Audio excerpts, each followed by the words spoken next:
कांग्रेस तो अपने सियासी संकट से गुजर गई, लेकिन बीजेपी जिस सियासी संकट से इस साल गुजरी है, इसका असर आने वाले कई सालों तक भी दिखेगा और 2023 विधानसभा चुनाव पर भी दिखेगा। हम बात बीजेपी में चल रही गुटबाजी की कर रहे हैं। ये साल बीजेपी के लिए खट्टे मीठे दोनों तरह के अनुभव का रहा।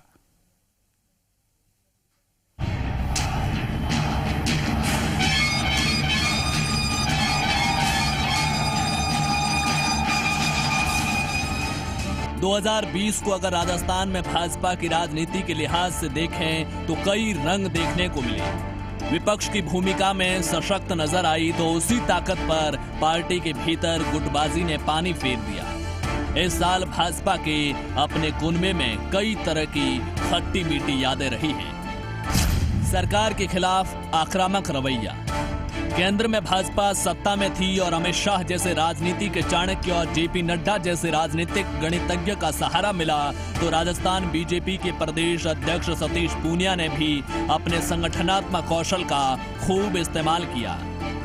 सतीश पूनिया की टीम ने राजस्थान सरकार को पूरे साल चैन की नींद नहीं सोने दिया। कोरोना संकट के बीच ज्यादा बड़े विरोध प्रदर्शन नहीं हो पाए, लेकिन वक्त वक्त पर जिला स्तर के साथ राजधानी जयपुर में सरकार का घेराव करने में कोई कसर नहीं छोड़ी। सरकार को अस्थिर करने के आरोप। सचिन पायलट की बगावत के बाद जब राजस्थान में सियासी संकट की स्थिति बनी, कांग्रेस की भीतरी गुटबाजी ने सूबे में सियासी अस्थिरता के हालात बनाए तो इसके आरोप बीजेपी पर भी लगे। भाजपा नेताओं के खरीद फरोख्त के ऑडियो वायरल हुए तो बीजेपी सवालों के घेरे में थी। बीजेपी इन आरोपों का जवाब देने में भी हमलावर थी, लेकिन वसुंधरा राजे की चुप्पी ने इन हमलों को कमजोर किया। गुटबाजी से जूझती रही बीजेपी। राजस्थान में सत्ता से बाहर होने के बाद बीजेपी में गुटबाजी की खबरें आती रही हैं। आरोप लगते हैं कि राजस्थान बीजेपी में 5 पावर सेंटर हैं, लेकिन गहलोत पायलट चैप्टर में ये गुटबाजी खुलकर सामने आई। एक तरफ बीजेपी अशोक गहलोत की रणनीति से जूझ रही थी तो पूर्व मुख्यमंत्री वसुंधरा राजे चुप्पी साधे हुए थी। बीजेपी के कई सहयोगी नेताओं ने वसुंधरा राजे पर अनर्गल बयानबाजी की तो बीजेपी के बाकी नेता चुप्पी साधे रहे। कई मोर्चों पर ऐसे हालात भी दिखे जब गुटबाजी की वजह से बीजेपी जीती हुई बाजी हार गई। एकजुट नहीं रहे बीजेपी विधायक। 2018 विधानसभा चुनाव में बीजेपी ने राजस्थान में 73 सीटें जीती। ऐसा लगा कि गहलोत सरकार को कई मुद्दों पर यह 73 विधायक भी घेरने में कामयाब रहेंगे, लेकिन कभी भी 73 विधायक एकजुट नहीं दिखे। बीजेपी और आरएलपी गठबंधन के खिलाफ कई विधायकों ने बयान दिए। कई विधायक राज्य नेतृत्व के आदेशों की अवहेलना करते दिखे। कोटा संभाग के कई विधायकों ने बाड़ेबंदी में जाने से मना कर दिया था। गहलोत सरकार के विश्वास मत में भी 4 विधायक विधानसभा से गायब रहे। इन चारों विधायकों ने अपने फोन बंद कर दिए थे, जबकि पार्टी की तरफ से सभी विधायकों को व्हिप जारी कर रखा था। असल में विधायक अलग अलग सीनियर नेताओं के गुट के माने जाने की वजह से वो अपने नेता के प्रति समर्पण दिखाते नजर आए। राष्ट्रीय कार्यकारिणी में प्रदेश के चेहरे। सितंबर में बीजेपी के राष्ट्रीय अध्यक्ष जेपी नड्डा ने अपनी नई कार्यकारिणी की घोषणा की तो राजस्थान से 4 चेहरों को जगह मिली। पूर्व मुख्यमंत्री वसुंधरा राजे को राष्ट्रीय उपाध्यक्ष बनाया गया। राज्यसभा सांसद भूपेंद्र यादव को राष्ट्रीय महामंत्री का जिम्मा सौंपा गया।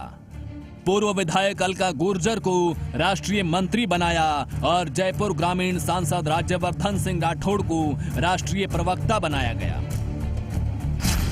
गठबंधन के खट्टे मीठे अनुभव। बीजेपी का राजस्थान में लोकसभा चुनावों से पहले आरएलपी के साथ गठबंधन हुआ।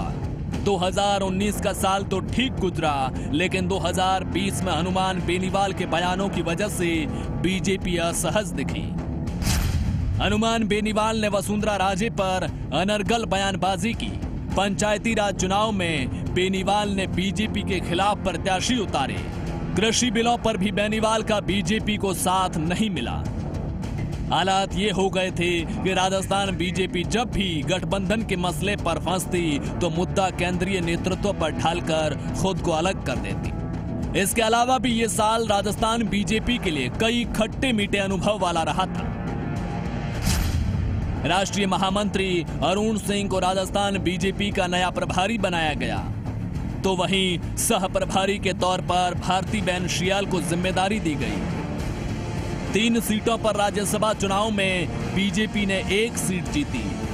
हालांकि बीजेपी ने संभावनाओं को देखते हुए 2 प्रत्याशी मैदान में उतारे थे। 2018 में बीजेपी से अलग हुए घनश्याम तिवाड़ी की पार्टी में वापसी हुई। 2020 में राजस्थान भाजपा ने अपने 2 दिग्गज नेताओं को भी खोया। मई में पूर्व प्रदेश अध्यक्ष भंवरलाल शर्मा का निधन हो गया, तो दिसंबर में पूर्व मंत्री किरण माहेश्वरी का निधन हो गया। तमाम अच्छे और तमाम बुरे अनुभवों के साथ ये साल राजस्थान बीजेपी को कई खुशियां दे गया, तो कई सबक भी मिले। इन सबक से सीख लेकर ही बीजेपी के लिए आगे बढ़ना उचित होगा। शशि मोहन शर्मा, जी मीडिया, जयपुर।